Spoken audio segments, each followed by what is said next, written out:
Welcome to active contacts Tamil. So என்னோட name Krishnamurthy. நான் SEBI register advisor கிடையாது. இந்த வீடியோ உங்களுக்கு ஒரு எஜுகேஷனல் பர்பஸ்க்காக மட்டுமே. ஸோ நேற்றுக்கு நம்ம 24,800 ஸ்ட்ராடல் அப்படின்றத பேஸ் பண்ணி நம்ம ஒரு short range and wide range எடுத்திருந்தோம்.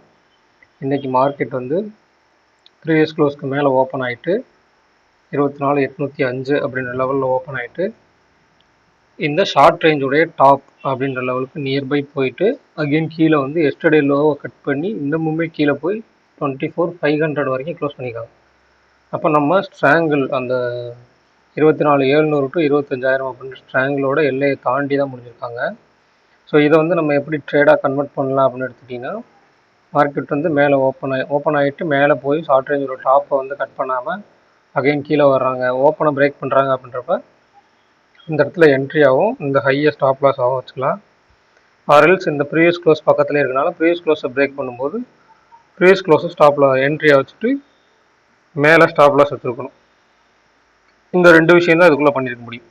ஸோ அதை தாண்டி டார்கெட் வைக்கும்போது என்ன வைக்க முடியும் அப்படின்னு கேட்டிங்கன்னா 24,700. ஆப்வியஸ்லி 24,700ன்றது நம்மளுக்கு ஷார்ட் ரேஞ்சுடைய, அதாவது அந்த ஸ்ட்ராங்கிளுடைய பாட்டம் 24,700 டு 25,000 இல்லைங்களா. அந்த ஸ்ட்ராங்கிளுடைய பாட்டம் வந்து 24,700. அதுக்கு கீழே நம்மளுக்கு ஷார்ட் ரேஞ்சுடைய பாட்டமும் இருக்குது. ஸோ அதில் சப்போர்ட் எடுத்தவங்க அகெயின் இந்த இடத்துக்கு வந்திருக்காங்க. இதை நம்ம எப்படி ஃபிக்ஸ் பண்ணணும், அடுத்தடுத்து ட்ரையல் எப்படி கொண்டு போகணும் அப்படின்னா, நம்ம என்ட்ரி எடுத்தது இன்கேஸ் நீங்கள் ஓப்பனில் என்ட்ரி எடுத்திருந்தீங்க அப்படின்னா ஸ்டாப் லாஸ் இங்கே வச்சுருப்பீங்க இல்லையா. அப்போ அடுத்து ப்ரீவியஸ் க்ளோஸை கட் பண்ணி கீழே போகும்போது உங்கள் ஸ்டாப் லாஸை என்ட்ரி பாயிண்ட், அதாவது ஓப்பனுக்கு கொண்டு வந்துடணும். அப்போ அகெயின் இந்த ஷார்ட் ரேஞ்சை பிரேக் பண்ணும்போது இங்கே கொண்டு வந்துடணும், எங்கே ப்ரீவியஸ் க்ளோஸ்க்கு கொண்டு வந்துடணும். அப்போ ப்ரீவியஸ் க்ளோஸ்க்கு வந்தாங்க அப்படின்னா நம்ம ட்ரையல் எஸ்எல் காஸ்ட்டுக்கு நியர்பை ஹிட் ஆகும். இல்லை அகெயின் அந்த ஃபால் கண்டினியூ ஆகுதுன்னா ஒயிட் ரேஞ்சுடைய பாட்டம் வரைக்கும் போகும். இப்படி தான் நம்ம வந்து ஸ்டாப் லாஸை ஃபிக்ஸ் பண்ணணும். ஸோ இந்த ஸ்பாட்டில் என்ன ப்ரைஸ் இருக்காங்க, அந்த ப்ரைஸில் ஓப்பன் எங்கே, எஸ்டர்டே ஹை எங்கே, எஸ்டர்டே லோ எங்கன்னு பார்த்துட்டு ப்ரீவியஸ் க்ளோஸ் இந்த மாதிரி இடையில என்னென்ன இருக்கோ அதை வந்து நம்ம ஸ்டாப் லாஸாக கன்வெர்ட் பண்ணணும், ட்ரைலிங் ஸ்டாப் லாஸாக. அப்போ அந்த எனக்கு வந்து ஸ்பாட்டில் கன்வெர்ட் பண்ணும்போது நம்ம டக்குன்னு செல் பண்ண முடியாது அப்படின்னு நினச்சிங்க அப்படின்னா, அந்த ஸ்பாட்டுக்கும் நீங்கள் என்ட்ரி எடுத்த பாயிண்ட்டுக்கும் ஸ்பாட்டுக்கு உள்ள டிஃப்ரென்ஸ் இருக்கு இல்லைங்களா, அந்த டிஃப்ரென்ஸுக்கு நீங்கள் எடுத்திருக்க ஸ்ட்ரைக் ப்ரைஸோட டெல்டா எவ்வளோன்னு பார்க்கணும். உதாரணத்துக்கு ஒரு 100 பாயிண்ட் இருக்குது மார்க்கெட்டில் அப்படின்னா, நீங்கள் ஏடிஎம் ப்ரைஸ் எதாவது எடுத்திருக்கீங்க அப்படின்ற பட்சத்தில் 100 பாயிண்ட் தாண்டி அங்கே போக போகுது அப்படின்னா நீங்கள் 50 பாயிண்ட், அந்த 100ல் ஸ்டாப் லாஸ் வந்து உங்களுக்கு 50 பாயிண்ட், நீங்கள் என்ட்ரி எடுத்ததுலேருந்து ஸ்டாப் லாஸ் வந்து ஒரு 100 பாயிண்ட் தள்ளி இருக்குது மார்க்கெட்டில். நீங்கள் ஏடிஎம் ப்ரைஸ் எடுத்திருக்கீங்க அப்படின்னா அதில் வந்து 0.5 டெல்டா. அப்போ நீங்கள் 50 பாயிண்ட் நீங்கள் ஆப்ஷனில் போய் ஸ்டாப் லாஸ் வைக்கணும். இது வந்து ஒரு பேசிக், சரிங்களா. 50 பாயிண்ட்றது ரொம்பவே அதிகம், அது ஒரு பேசிக்கான விஷயமா சொல்லிக்கலாம். அப்போ இப்படி தான் நீங்கள் எடுத்திருக்க இடத்துல இருந்து மார்க்கெட் பின்னாடி நீங்கள் ஸ்டாப் லாஸ் வைக்கிறது எவ்வளோ தூரம் இருக்குது, அந்த தூரத்துக்கு நீங்கள் எடுத்திருக்க ஸ்ட்ரைக் ப்ரைஸோட டெல்டா எவ்வளோ, அந்த டெல்டாவை கன்வெர்ட் பண்ணி போட்டுக்கணும். 100 பாயிண்ட் வருது, 50 பாயிண்ட் வருதுன்னா எவ்வளோ டெல்டா வருதோ அதை ஈவன் பண்ணி நீங்கள் ஸ்டாப் லாஸ் போட்டுக்கணும். இப்படி தான் ஸ்டாப் லாஸ் கொண்டு போக முடியும். ஃபஸ்ட்டு இனிஷியல் ஸ்டாப் லாஸ், அதுக்கப்புறம் வந்து நீங்கள் ஒவ்வொரு லெவலாக தாண்டும் போது இந்த open, previous close, yesterday low, அந்த மாதிரி ஒவ்வொரு லெவலாக தாண்டி வச்சுக்கலாம். ஸோ இந்த இடத்துல பேங்க் நிஃப்டியுமே எக்ஸாக்டாக நம்ம கொடுத்துருந்த ஷார்ட் ரேஞ்சுடைய டாப்பை வந்து பிரேக் பண்ண முடியாமல் அங்கேருந்து கீழே விழுந்துருக்காங்க. விழுந்தவங்க open, previous close, yesterday low, short ரேஞ்சுடைய பாட்டம். இந்த ஷார்ட் ரேஞ்சுடைய பாட்டமை டச் பண்ணிவிட்டு அகெயின் ப்ரீவியஸ் க்ளோஸ் வரும்போது உங்களுக்கு ட்ரைலிங் எஸ்எல் ஹிட் ஆகிருக்கு. ஸோ அகெயின் ப்ரீவியஸ் க்ளோஸ் வந்து ஷார்ட் ரேஞ்சுடைய பாட்டம் கட் பண்ணும்போது நேராக வைட் ரேஞ்சுடைய பாட்டமே வந்திருக்காங்க. ஸோ இவங்களும் ஒரு நல்ல மொமெண்டம் கொடுத்துருக்காங்க. ஸோ இன்றைக்கி டேட்டா என்ன இருக்குது, அதை வச்சு நாளைக்கு என்னென்ன இருக்குன்னு பார்க்கலாம். இன்றைக்கி வந்து டேட்டா ரொம்பவே தூரமாக தான் இருக்கும். மார்க்கெட் முடிஞ்சது 472, ஆனால் இருக்கிறது ஸ்டேபிள் வந்து 24,600 புட், 24,800 கால். அப்போ நம்ம முடிஞ்சிருக்க இடத்தோட நியர்பை புட் ஆப்ஷன் எடுத்துக்கணும். 24,500 புட்டு அண்டு 24,600 கால். ஏன் இந்த 600 கால் எடுக்கிறேன் அப்படின்னா, இந்த இடத்துல 600 புட் ஆப்ஷன் இருக்காங்கன்னா அவங்களுடைய முந்தைய நாள் க்ளோஸ் இருக்குல்ல, அதுக்கு முந்தைய நாள் க்ளோஸ், அதை வந்து மைனஸ் பண்ணும்போது அதுக்கு மேலே நிற்கணும். ஸோ இது வந்து ஒரு கால்குலேஷன். அப்போ நியர்பை இருக்கிற அடுத்த ஸ்ட்ரைக் ப்ரைஸாக தான் நம்ம எடுக்க முடியும். ஒரு 500 புட்டு எடுத்துட்டோம்னா ஒரு 600 காலோ இல்லை 700 காலோ, 700 கால் எடுக்கலாம். அதர்வைஸ் நம்மளுக்கு 600 புட்டு இருக்காங்க அப்படின்றப்ப அந்த புட் ஆப்ஷனை செல் பண்ணவங்க வெளியில் போயிட்டு நம்மளுக்கு வர்றதுக்கு வாய்ப்பு இருக்குது அந்த இடத்துட்ட கொண்டு வந்து. அதனால் 600 கால் எடுத்துக்கலாம். 500 புட் அண்ட் 600 கால்.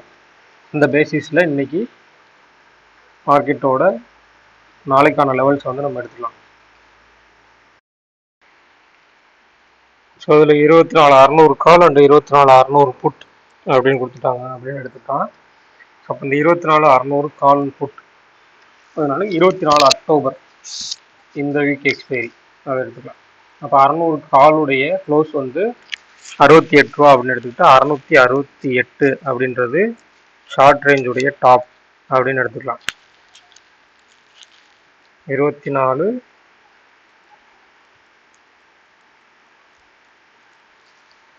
668 அப்படின்றது ஷார்ட் ரேஞ்சுடைய டாப். ஸோ ஷார்ட் ரேஞ்சுடைய பாட்டம் அப்படின்னா 24,600 மைனஸ் 178 அப்படின்றப்ப 24,422. ஸோ 24,422 அப்படின்றது ஸோ 24,600 புட்டுடைய மைனஸ் பண்ணிட்டோம்னா அதான் ஷார்ட் ரேஞ்சுடைய பாட்டம். ஸோ இந்த லைனை வந்து ப்ரீவியஸ் க்ளோஸ் வச்சிடலாம் 24,472. ஸோ ஒயிட் ரேஞ்ச் அப்படின்னு எடுத்துட்டீங்க அப்படின்னா 178 ப்ளஸ் 62, அப்போ 240 பாயிண்ட் உங்களுக்கு இந்த இது ரெண்டையுமே 68, அப்போ 246 பாயிண்ட். அப்போ 24,600 ப்ளஸ் 246 அப்படின்னு எடுத்துட்டா 24,846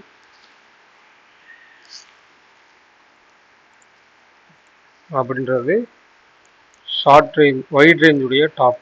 அப்போ 24,600 புட்டோட மைனஸ் பண்ணிட்டோம் அப்படின்னா 24,354. ஸோ 24,354 அப்படின்றது ஒயிட் ரேஞ்சுடைய பாட்டம். ஸோ இதுதான் வந்து நாளைக்கான லெவல்ஸ். ஸோ நாளைக்கு இந்த லெவல்ஸ்லாம் எந்தெந்த இடத்துல மாறி இருக்காங்க அப்படின்றத பார்த்துட்டு அதுக்கேற்ற மாதிரி ட்ரேட்ஸை வந்து எக்ஸிக்யூட் பண்ணலாம். ஓகே, அடுத்து பேங்க் நிஃப்டி. பேங்க் நிஃப்டியில் 52,000 பேஸ் பண்ணி நம்ம எடுத்திருந்தோம். இன்னைக்கு நல்லாவே மூவ்மெண்ட் கொடுத்துருக்கு.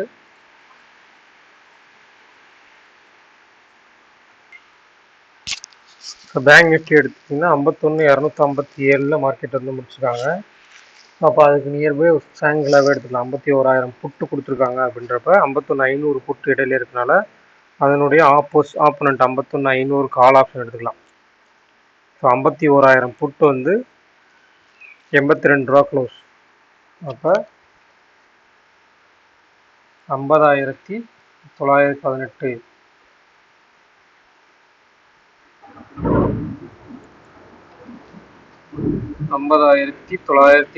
அப்படின்றது ஷார்ட் ரேஞ்சுடைய பாட்டம்.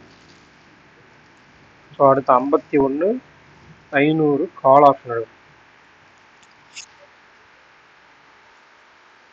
51,500 கால் ஆப்ஷனுடைய க்ளோஸ் வந்து 113. அப்போ 51,613 அப்படின்றது ஷார்ட் ரேஞ்சுடைய டாப். 51,613 அப்படின்றது ஷார்ட் ரேஞ்சுடைய டாப்பு. அப்போ அந்த 113 ப்ளஸ் 82 அப்படின்றப்ப 195. அப்போ 51,695.